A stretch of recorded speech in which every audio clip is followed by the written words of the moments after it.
Hi! In many of my previous videos, I have in varying detail touched on the IAM service. But I have never gone into greater details of the different parts of this service. In this video, I'll try to give you a greater understanding of this somewhat confusing AWS service. So, as you may or may not know, IAM stands for Identity and Access Management. And all the large cloud providers like Google Cloud, AWS, and Azure have a similar service for access configuration. As hinted here, this service is for configuring access to different cloud services, both for granting users access to AWS accounts through the AWS Console and CLI, and for granting applications access to AWS services. In IAM, we work with three different entities or identities: user groups, users, and roles. User groups is a set of users grouped into a group with similar access levels. Users are, as you probably guess, users like you and me. But this must not be confused with users you would normally have in your applications. These are users who should have access to the AWS account or console and variable rights to view or make changes to your cloud infrastructure. Users of your applications are usually configured using services like Amazon Cognito, which I have another video about. Lastly, you have roles. Roles are, for example, used by applications or services. An application will assume or be assigned a role with a set of permissions. Roles can also be used when you utilize third-party identity providers, such as Azure Active Directory, to grant people access to your AWS account.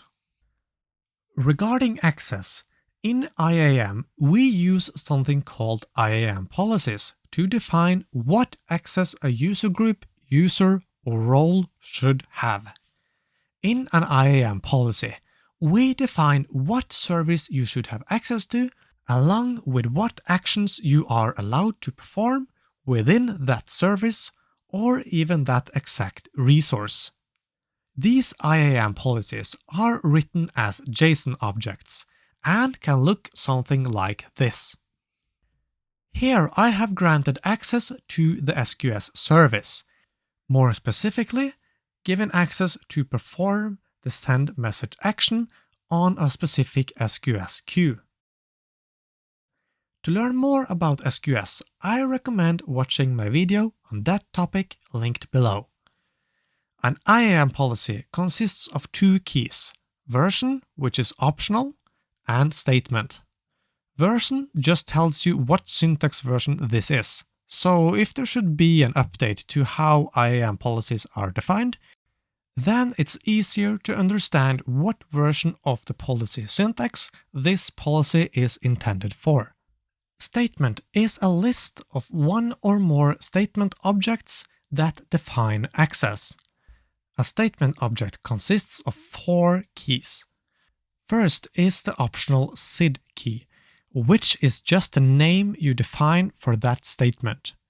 Next, you have the effect key, which defines if this policy should allow or deny the following actions on the following resources. This leads us to action, which is a list of strings where you define what actions are allowed or denied on which service. Lastly, we have the resource key. This can either be a string or a list of strings for each resource this statement should apply to. Resources are here referred to using the ARN or Amazon resource name for that specific resource. One important fact to keep in mind when creating IAM policies is that AWS denies every action by default, meaning you or your applications don't have access to anything by default. Access has to be given explicitly. In my opinion, that's a good thing, but it can also cause some frustration for developers, resulting in people creating policies with too wide access. For example, it can be tempting to use the star symbol on actions when your application requires access to, for example, both sending and receiving messages on an SQS queue, or simply allowing read access for every SQS queue in your account if you are working with multiple SQS queues. This you should never do, especially on IAM roles assigned to your applications, since it can be a source of exploitation if your applications should ever be hacked or if you accidentally misconfigure your application to start sending messages to the wrong queue.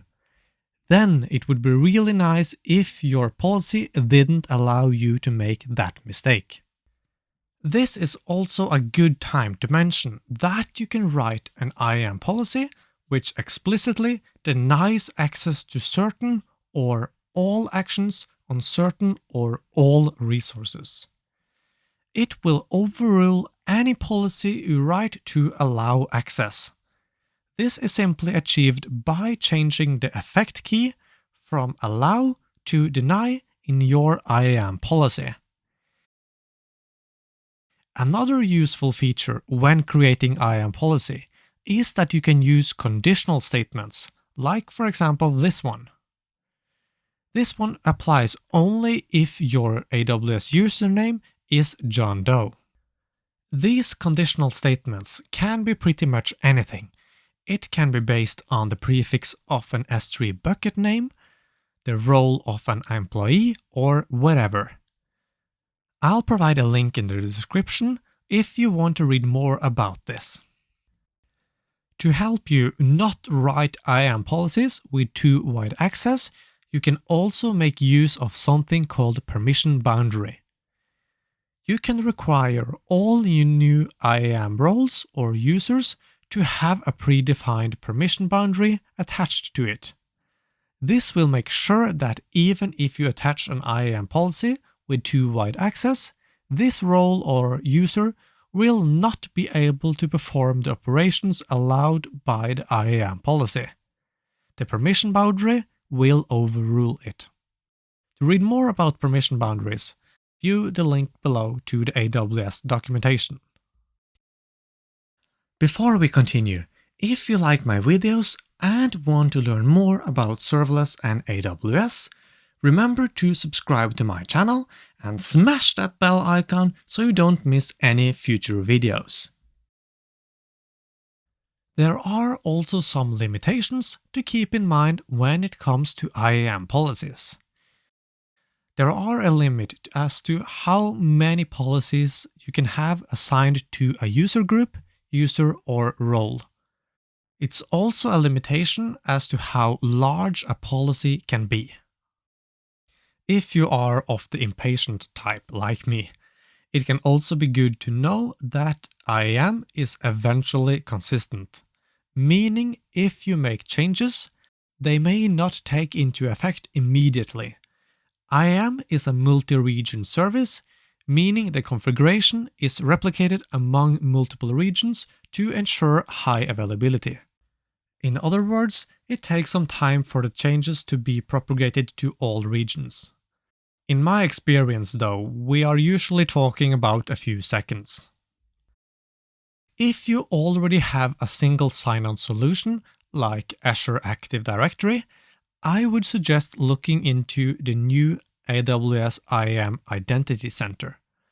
This promises to make it easier to manage user identities and connecting existing SAML 2.0 compatible identity providers such as Salesforce and Microsoft 365.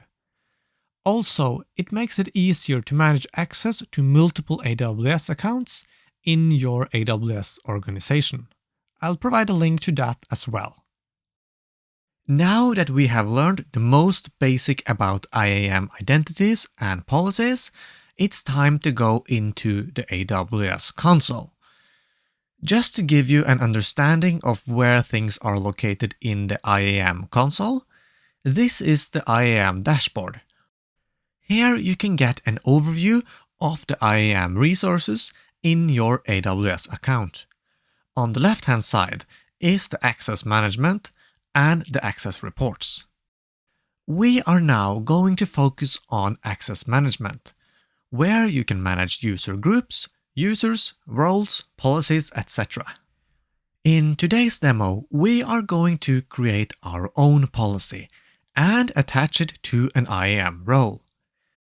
The use case is that we have a Lambda function called send-to-SQS-demo, which is supposed to send messages to an SQS queue called myQueue, which I have over here. Now go back to the Lambda function. I just want to mention that the code here is not important for this demo. If you want to know more about how to write this code, I suggest watching my other video where I go into further details about it. I'll link to that video as well. If we now hit test to trigger the Lambda function, we will, as you can see, get an access denied error. This indicates that the Lambda function doesn't have the correct permissions to send messages to that queue. So how do we give the Lambda function permission to do so? As you may or may not know, each Lambda function has an IAM role which it assumes when executing. This IAM role needs to have permissions to perform the send message action on our queue. If we click on Configuration, then Permissions, and open the IAM role, under Permissions Policies, we can confirm there is no policy that allows this action. There are a few ways we can fix this issue. We can either create an inline policy, which will only exist for this IAM role. Otherwise, we could attach an existing AWS managed policy. Or lastly, create our own customer managed IAM policy and then attach it to the IAM role. For this demo, I'll choose to create our own customer managed IAM policy. A good alternative if the policy is only intended for one identity, like this Lambda function, is to create an inline policy. I would never in any production application use the AWS managed policies for this use case. The reason is that these policies have too wide access. I only need the Lambda function to be able to send messages to a single queue. First off, open the Policies section. Here you can see all of your own custom policies, as well as all of the AWS managed policies. To create a new policy, hit Create Policy. Now, what we have here is the visual editor. We will use this for now to more easily define the IAM policy without writing the JSON ourselves. The first step is to select an AWS service this policy should have an effect on. I'll choose SQS, so in the search field, write SQS. The action we will allow is to send messages to SQS, so under Write, choose Send Message. Next, we want to define on what queue or resource we should allow this action. Under Resources, click on Add ARN. The queue is in this AWS account, so I'll choose that. Also, it is in the EU Central 1 region, and as we know, it's called myQueue. After you have typed in the region and the name of your queue, click on Add ARNs. Now, if we wanted, we could change the policy to explicitly deny this action. Or we could also add additional permissions to other services. But this is good for now. If we go to the top here and click on JSON, you can see that the structure should be quite familiar. If it looks fine, we can continue by hitting Next, give the policy a name, for example, allow send to my queue, and lastly, hit Create Policy. Now we have a hopefully working policy, which we need to attach to the Lambda function IAM role. Go over to Roles, find and open the Lambda function role, click on Add Permissions, and attach policies. Search for the policy by name and attach it. If we now go back to the Lambda function and try to run it again, we can see that we have a successful response. If we still get the same error, just wait a minute, since, as mentioned earlier, IAM is eventually consistent, meaning it won't be up to date immediately. This was my introduction to IAM. I hope it was helpful and answered some of the questions you may have had. Also, if the stuff regarding Lambda and SQS was a bit confusing, I recommend watching my videos about these topics. All that's left to say now is, until next time, happy coding!